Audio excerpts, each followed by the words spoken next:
you. And as such, this session will be recorded and will be shared with you via the Cubin platform after the session. Cubin as a platform has been an EU project which was started now approximately 2.5 years ago. And it's formed of a consortium of 3 parties and the EU EASME environment. The 3 parties in this consortium were Hofstede Insights, and my role is the group CEO of Hofstede Insights. It was Technopolis, a Dutch organization, and a German organization called ICUNet. Together, these 3 parties worked on the Cubin platform since 2016, 16. And this session today is the last out of a series of 18 webinars, all of which you can find back once you've logged in to the Cubin platform.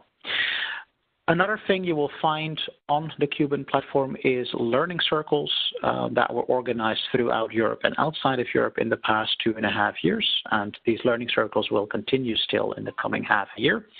And these learning circles are shaped to help you experience and share experiences with other peers working either in agencies or more likely in SMEs. In a nutshell, Cubin is about enabling SME business owners, SME employees, small and mid-sized enterprises, to understand what is the impact that culture has on your day-to-day business. I highly recommend you to continue exploring the Cubin platform because there is a wealth of information to be found there and a lot of interesting quizzes to also take yourself and have employees take to learn more about where does culture impact either your organization or you as an individual. For practical reasons, the microphones of all the participants are muted, and that is to keep the audio quality high. If you have a question, please use the chat box, which you will find in the lower right screen of this WebEx environment. And towards the end of the session during the Q&A phase, we'll try to address any question that was asked via the chat screen. With that being said, let's continue. My name is Egbert Schram. I am the Group CEO at Hofstede Insights, and for the last 15 years have been working in the field of organizational culture and cross-cultural management. And in those roles have been responsible for growing businesses and helping businesses to internationalize. Some of these were large organizations, but quite a lot of them were small and mid-sized enterprises because Europe simply has quite a lot of them. And they all face, in one way or the other, a similar challenge when it comes to the topic of culture. Now, if we talk about employee motivation and how to engage employees, one thing is very important to understand, and that is that if we talk about managing employees, that as managers, what we do is the same the whole world over. It's the same everywhere. We are basically to motivate people to get their job done. But how we motivate people is very much embedded in our own tradition as managers and in the tradition and cultures of the people that we manage. And this quote comes from a famous management philosopher, Peter Drucker, the same person who came up with Culture Eats Strategy for Breakfast. So to summarize, what managers do is the same across the globe, but how we do it differs from one culture to the next. Now, another observation to share with you is that if we talk about personal motivation, what you want as an individual is your personal choice, and that's on a personal level. But when you manage groups of people, typically you simply don't have enough time to manage every single person's own motivations. So an easier way of managing groups of people is to understand what are the trends, the motivational trends within the groups that I manage, within the country, within the unit, within whatever context we're talking about. What are commonalities in the people that you manage? Now, a very baseline comparison across cultures is something that you're going to see in the slide in front of you.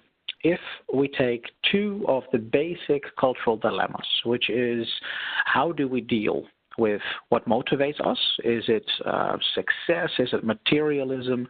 Or is it more quality of life and caring for the underdog?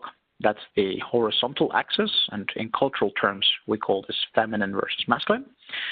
And on another dimension, we talk about how do we deal with not knowing things?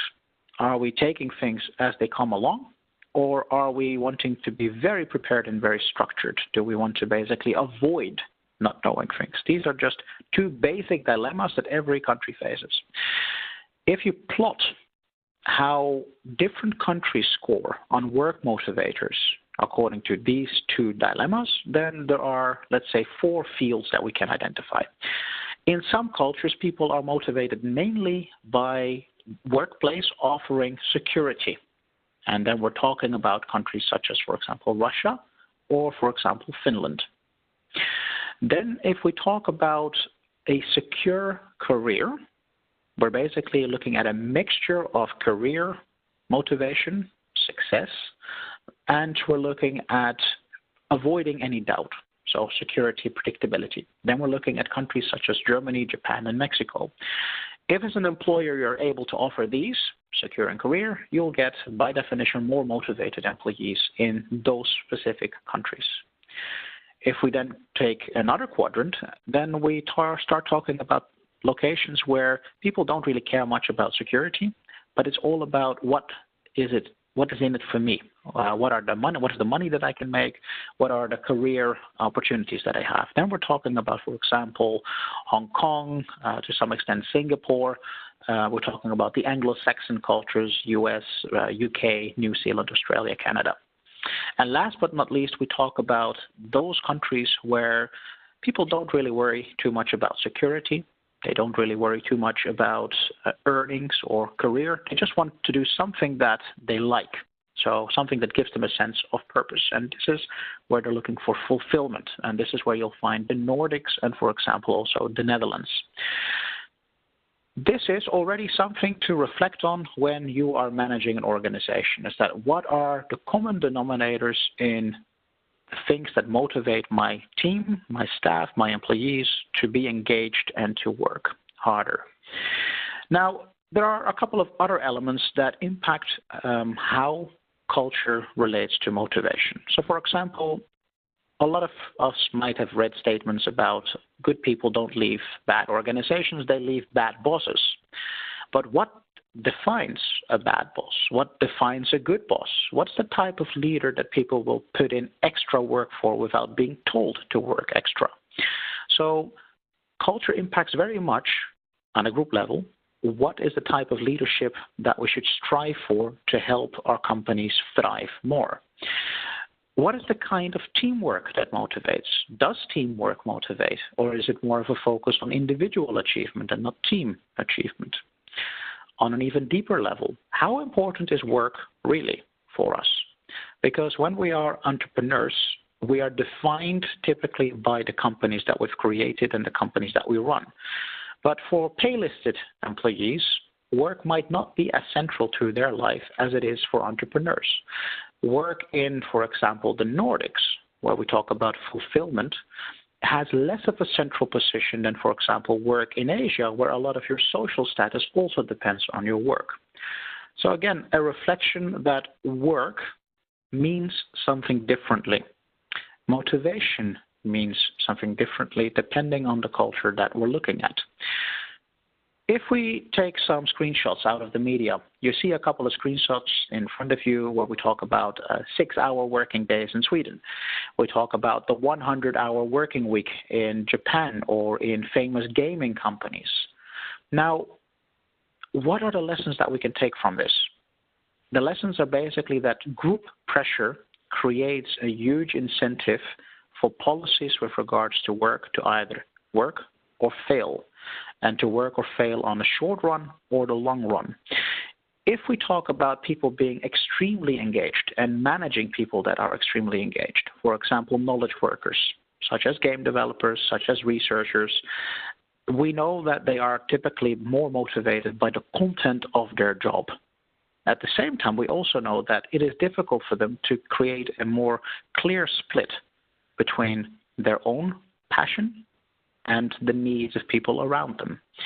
And if we are not able to help charge a meaningful discussion about this, as a company, we might risk people burning themselves out or boring themselves out. So having a very clear understanding of, yes, it is good sometimes to work a lot, but at the same time also offer the flexibility that in calmer times it's good to calm down for a moment, helps you to lead a more meaningful discussion on engaging the people inside your organization.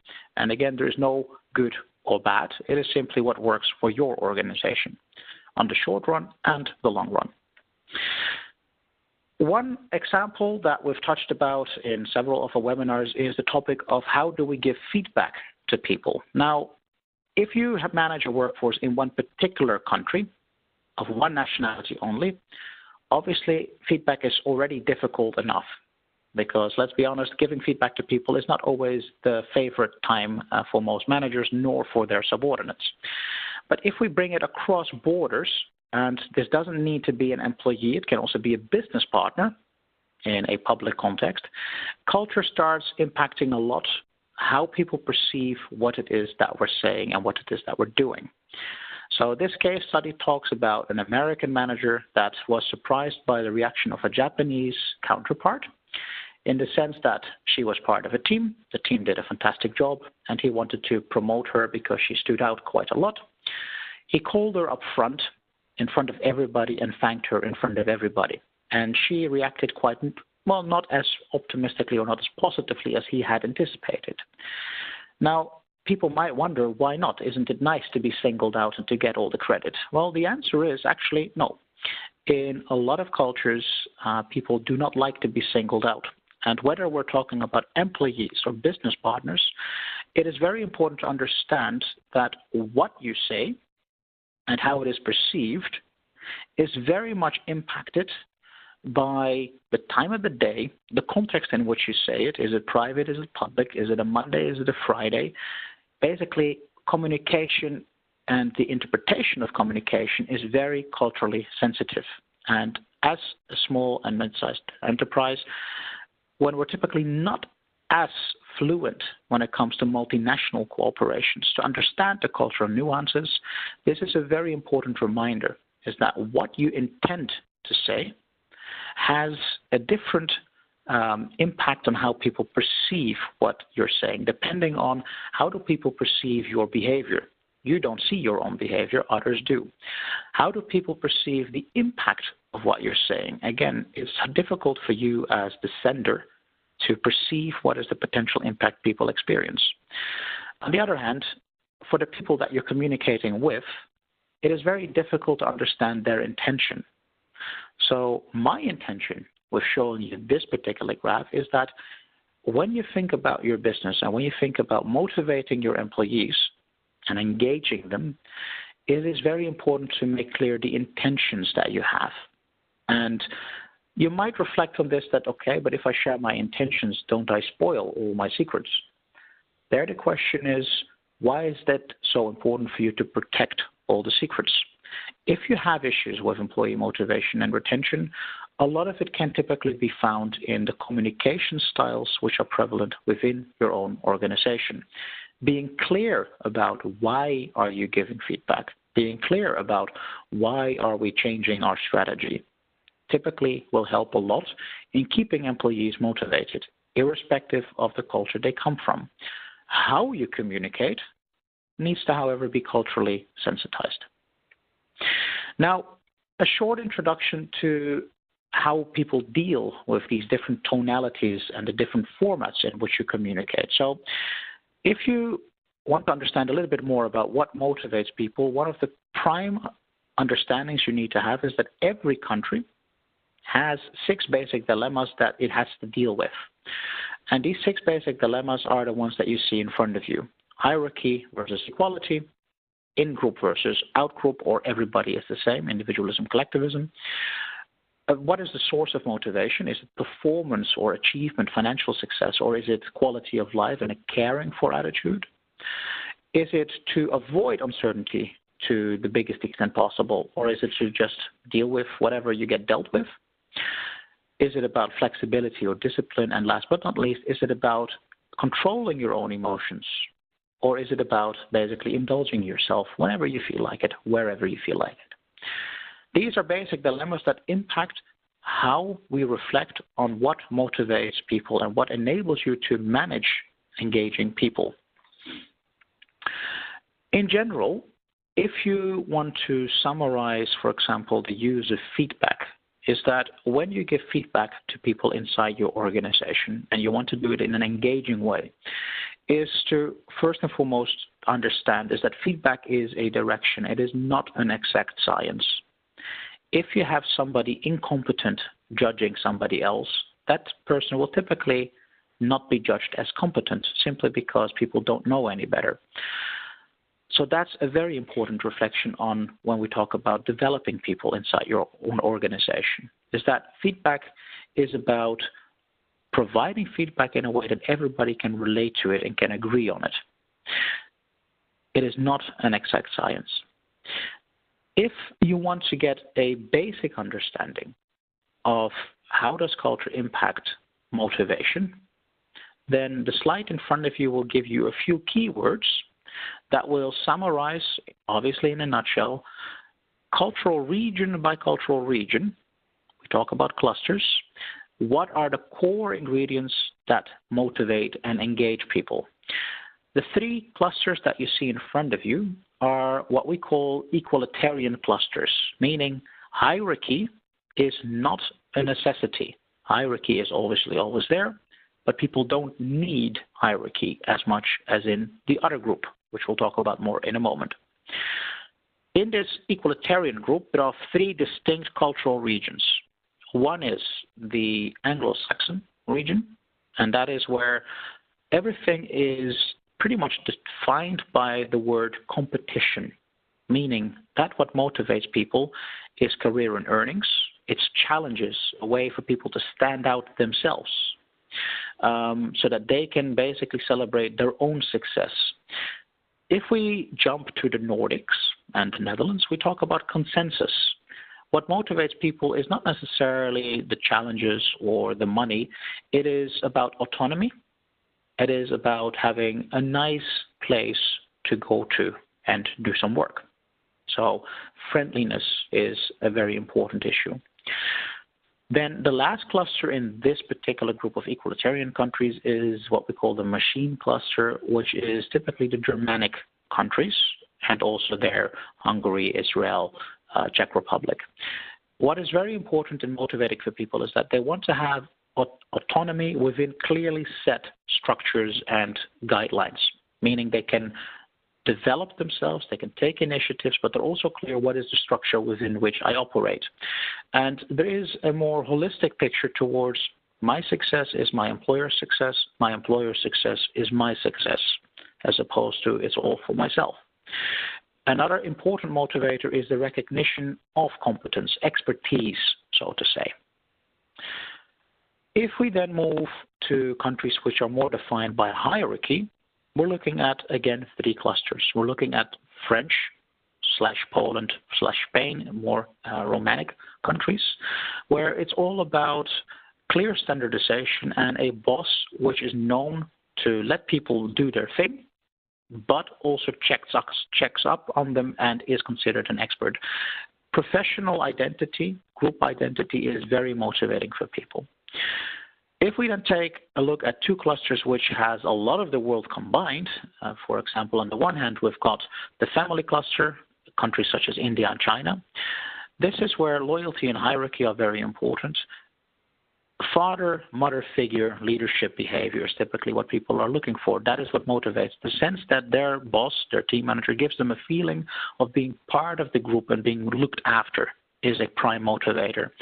And this is because, again, the success of the group enables an individual to have more of a social status for him and his own family. In the pyramid cluster, which is countries such as, for example, regions such as Latin America and countries such as Russia, what is motivating besides loyalty and hierarchy is also a clear structure, a clear standardization, because that brings predictability, and predictability takes away stress, and that as such is a motivating aspect, less stress at work. Now, you might wonder, Okay, but can we really manage groups? Why shouldn't we be motivating individuals? We talk about situational leadership. Isn't that what all the management literature is about?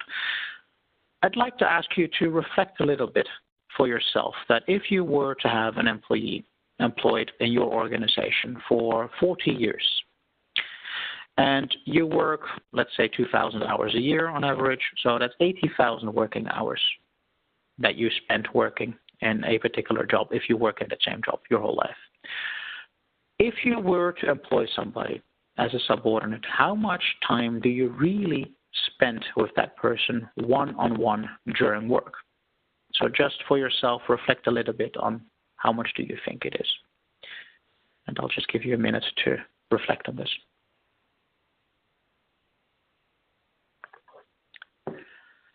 Typically, a lot of people think, well, it's about 5,000 hours. The reality is that, as I mentioned, you spend about 80,000 hours a year, like working in a lifetime. Out of this, typically, you will not have more than 5 hours at max per year to spend in a one-on-one development discussion with your employees, if even that. So in a lifetime, this leads you to spending about 200 hours at most with one person. Why am I sharing this number with you? It is to understand that even though it sounds nice and it feels good to talk about managing individuals, we as managers simply do not have time to do this. So it is more effective to start looking at what are the trends in how my team behaves and how can I as a manager impact that team. And this leads us to understanding a little bit more about organizational culture or team culture. National culture tells us a lot about why do people feel motivated or why do people feel engaged. Organizational culture is about what are the practices that you build, the ways of working that you build inside your organization in such a way that you as a manager need to spend less time yourself managing individuals. So if, let's say, fulfillment is a prime driver for people to feel motivated, then creating an infrastructure in your organization where people can learn more, potentially at the expense of the organization, meaning the company pays for it, then you can create more motivation by building in a practice of study time as opposed to you spending one-on-one time with individuals and teaching them stuff. You basically build an infrastructure that enables people to learn themselves, should that be their particular motivator. As a manager, you can impact what gets done inside the organization, but you cannot impact necessarily how do people feel about it. But you can take it into account. So our advice in general, culture irrespective, meaning everywhere it can apply, is that as a manager, if you can build a team where the team's dynamics steer or enable the team to steer itself, then you as a manager will have an easier life. Obviously, you are still responsible for setting the direction, either as a manager, a leader, or as an owner, but you basically can help yourself by enabling the team to find its own way without you spending necessarily a lot of one-on-one time.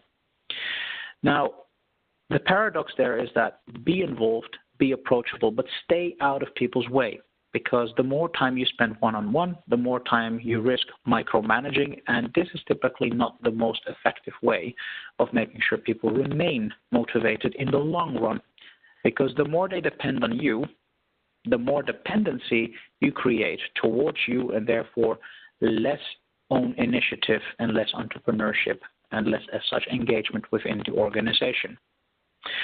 Now, this is a bit of a challenge, because the challenge here is that there is one way of ensuring that you have a basis for attracting and retaining talented people.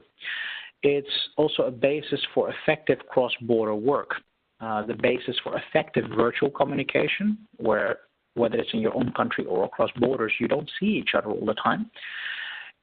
And basically, this element is called trust. So how do you create trust in a very complex environment? And there, what we talk about is that you need to create a psychologically safe work environment by winning trust. And once you have done that, trust basically reduces the negative impact, the negative energy in a lot of elements that prevent people from being more engaged inside small and mid-sized enterprises. There is one way you as a manager, as a business owner can do it, and that is actually a quite simple way. It is to get out of your comfort zone. The more you indulge yourself in becoming uncomfortable, the more you will be better able to emotionally link to the people that work for you and with you. This basically starts with understanding what is important for you as a manager, as a business owner, as a leader. Why are there certain things that upset you? Because once you've done that, you're mentally better prepared to deal with challenging employees. Now, in order to do this, it basically comes down to a few points. It is the acceptance that there can be multiple truths at the same time. It can be true in one setting. It can also be true in another setting. It is about preparation to challenge your own beliefs. And one way of doing this is by understanding that your normal might not be somebody else's normal. Somebody else's motivation might not be your motivation. So finding what do we have in common is a critical challenge for you as a manager when we talk about engaging employees. It's about being flexible, because in the end, if the goal is clear, does it really matter how you get to the goal? And again, there is no right and wrong to this question. It's about a perspective. And the one thing that I would recommend you to do is that as a manager, in order to motivate employees, understand what are the group dynamics, what are the things that motivate most of the people inside your team, and build working practices around these motivational factors which are explicit. And with explicit, I mean discussed and written down. Because if you've written them down, it means you can pay much more attention to it. You can theoretically even put it on the wall. That in order to strive for an engaging culture or a learning culture, these are the key behaviors that we have in our organization. Once you've done that together with the people, it is much more easy to link back any perceived behavior that goes against this in order to keep up a way of working which is consistent over time. With that being shared, I'm at the end of my few insights to share with you, and I'll stop sharing my screen to see if there are any questions that have come up. So there we go.